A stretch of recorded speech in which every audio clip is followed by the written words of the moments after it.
I want y'all to be so fucking for real. Like I said before, rest in peace to Renee Good. What happened to her should have not happened. And yes, I should pay for what they did. But I want y'all to be fucking for real. I'm not shocked. I said this on the morning show, but since it was on my backup, a whole lot of people didn't hear it. Let me reiterate it here. Hi guys, welcome back to the channel. Thanks for all the love and all the support. I really appreciate. So today I also bring a groundbreaking story. For years, Black Americans have been talking about how this system works, not in theory but in real life. They talk about wages not matching effort, opportunities shrinking, and promises that never materialized. Back then, many people said it was exaggeration or playing the victim. But now, more white Americans are facing the same pressure: job insecurity, rising costs, and a future that feels smaller than what they were promised. And suddenly, the warning sounds familiar. Let's watch the video and see how they are. I want y'all to be so fucking for real. Like I said before, rest in peace to Renee Good. What happened to her should have not happened. And yes, I should pay for what they did. But I want y'all to be fucking for real. I'm not shocked. I'm not outraged because this has been happening to my community ever since we came out of fucking shackles. It is now finally spilled over into the white community. White people are now being put in the same position as black folks and people of color. Y'all are finally starting to get a little bit of maybe a percentage of what it feels like for your rights to be infringed on, for people don't give a fuck about you. America has always been racist. They've always punched down of people of color and black people. Hell, 100 years ago at the fucking Capitol, the KKK had a nice ass march with 30,000 KKK members because they felt like white folks weren't on top in this country. Now we got a new Grand Wizard. His name is Wigs R Us. And his Grand Dragon is Stephen Miller. His Grand Titan is Pete Hegseth and Christy Nome. His Grand Klexter, which is a recruiter, is Cash Patel. And ICE is the recruitment. I think this year is the awakening of white people finally understanding what black people and people of color have been saying for decades in this country. The KKK never stopped existing. They started off as people who ran and hunted down slaves reaching for freedom, trying to get out of shackles. Then they got hoods. Then they became police officers. Some of them trickled down into the government and ran for senator, governor, or representative of a state. Some of them fled into the FBI, the CIA. Hell, you could practically say they living in the White House right now. I think a lot of y'all have forgot this part of history. That if you were a white person and you supported black people having equal rights back then, black people being free, black people having a voice, black people being able to vote, black people getting equal pay, you were clipped as well. Yes, they took you out. I think that's starting to come back around again. And Renee is a prime example of somebody unbeknownstly standing between racism and hate and being seen as a threat because of who she sided with. I want black people to be more angry than what we are. Baby, this is our life. This is nothing new. It's just that now racism has finally poured into the white community. Nobody's safe now. I said this on the morning show, but since it was on my backup, a whole lot of people didn't hear it. Let me reiterate it here.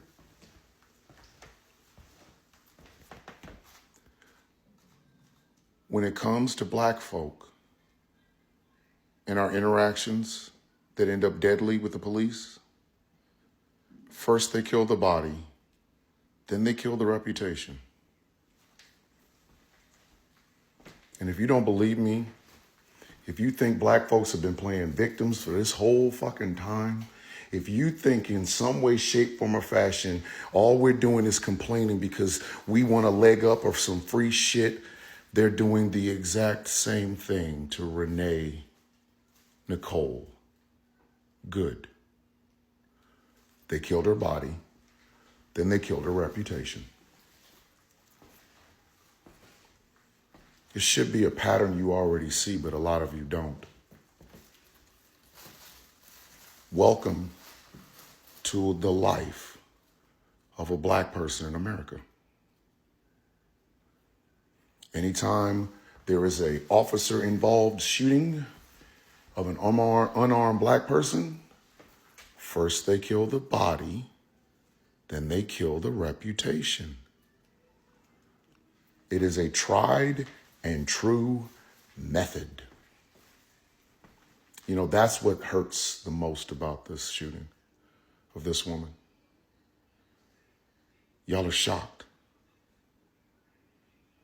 Shocked that Kristi Noem would get up and call that woman an agitator. You were shocked that Donald Trump would call this woman a far-left agitator. And you don't see what is truly sitting right there in front of you for all the world to notice. First, they kill the body, then they kill the reputation. It is a tried and true method that black folks have had to live with and deal with since birth, since the chains came off.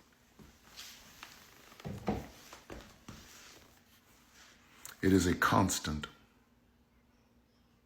Tamir Rice was somehow a 12-year-old who was 6 foot something, a massive man, who we didn't know he was holding a gun in an open carry state. So he had to die. First they kill the body, then they kill the reputation.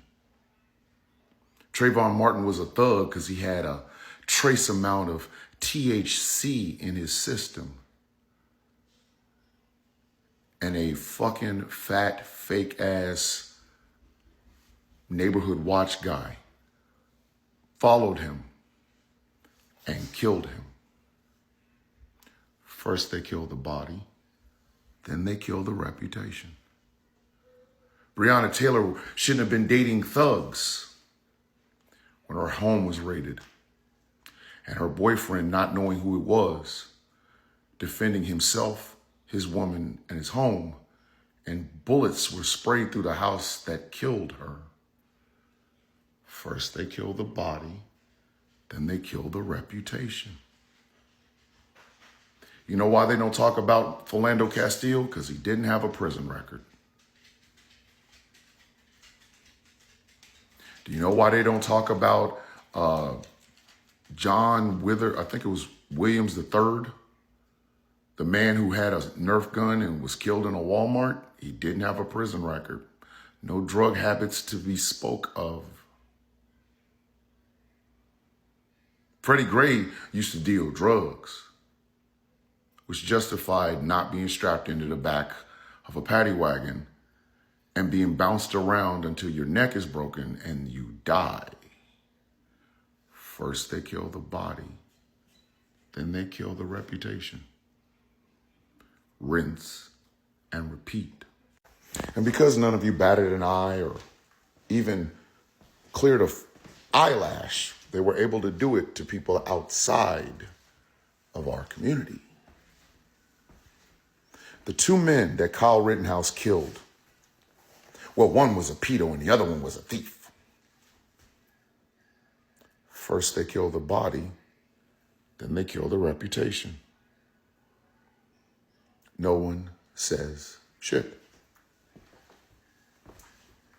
Daniel Penny chokes someone to death, Jordan Neely. Oh, he was a vagrant. Look at his prison record. First they kill the body, then they kill the reputation.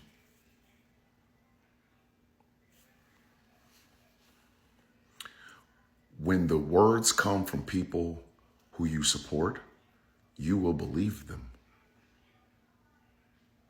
They did it with George Floyd. They continue to do it with George Floyd. Oh, he was a drug addict, and remember the pregnant woman and murder. First they kill the body, then they kill the reputation. That is what my overwhelming sadness is. It's what I conveyed on the show this morning. It's what I will continue to convey forever. Black folks were your test subjects.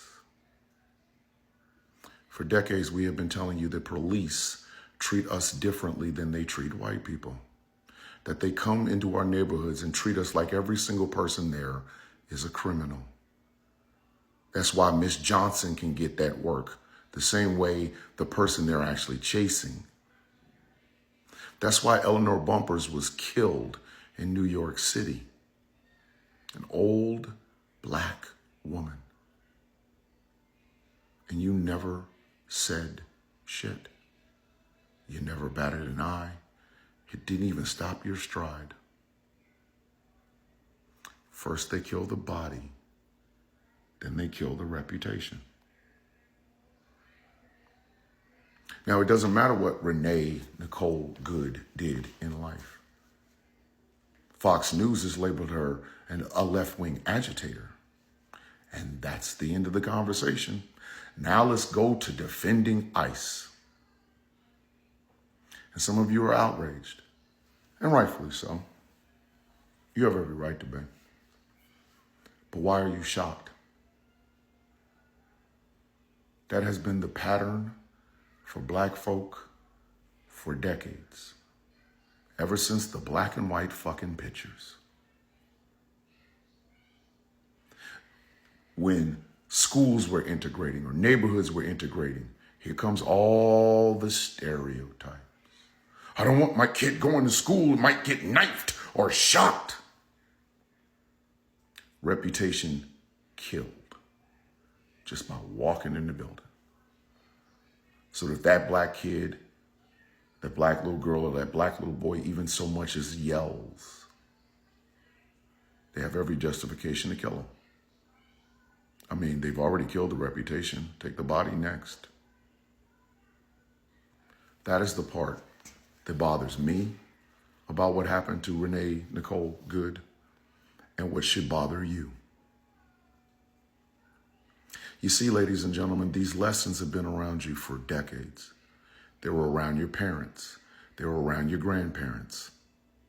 But your parents and your grandparents and even your great-grandparents taught you not to see that. They taught you that anytime a good police officer meets a bad black person, then the bad black person had to have done something. And even with Rodney King. Oh, well, you know, he was high on PCP and things. He was a monster. That justified the beating, I guess. First, they kill the body. Then they kill the reputation. Rinse and repeat. It has been happening amongst white folks for a while now. And yet, nothing. Nothing. You just took it and was used to it. Black folks die unjustly at the hands of the police. We're complaining. We're victim blaming. White people die unarmed at the hands of police. Well, I guess they must have been doing something. How much more of killing bodies and reputations is it going to take before you finally pay fucking attention? Violence. Middle Passage, white people. Slavery, white people. Jim Crow, white people. Lynchings, white people. Trail of Tears, white people. Wounded Knee, white people. Asian internment camps, white people. The vast majority of gun violence, white people. You see a trend? January 6th, white people. Ahmaud Arbery, 3 white guys. George Floyd, white guys. The felon in the White House, a white man. You see a trend? But somehow, the white man has convinced stupid, uneducated, trailer park trash, 3-teeth inbreds, white supremacists, Triple K members, that the brown people picking your almonds and your walnuts and your lettuce and your avocados, somehow they're the fucking problem. They're not. We are. And until we grasp that, we can blame and sit here with all of these left bro podcasters and the Pod Save America and the Midas Touches and talk about, oh, it's the cost of eggs. It's the cost of gas. Fuck it is. No, it's not. Why haven't we had a woman president? Why did we go from a black president to the most corrupt white man in the history of our country? Why did the majority of white people, the only demographic that didn't vote for Harris, and that same demographic didn't vote for Zohran Mamdani? Because we're the problem. because there is a chunk of this country that is afraid that the white majority is going away. And they're going to kick and scream like little children, like Santa Claus taking away your present, because they think that their traditional family values is going away. And this country and the Republican Party has done a good job of indoctrinating a bunch of white men. And just me saying this, leave this country, lib, that's indoctrination. It's a fact. Every sentence, this is how it goes. Once upon a time, freedom, God, Jesus, freedom, freedom, Second Amendment.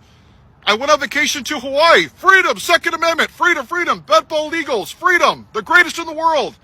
This is how their brains are working because they don't have critical thinking. They've been indoctrinated.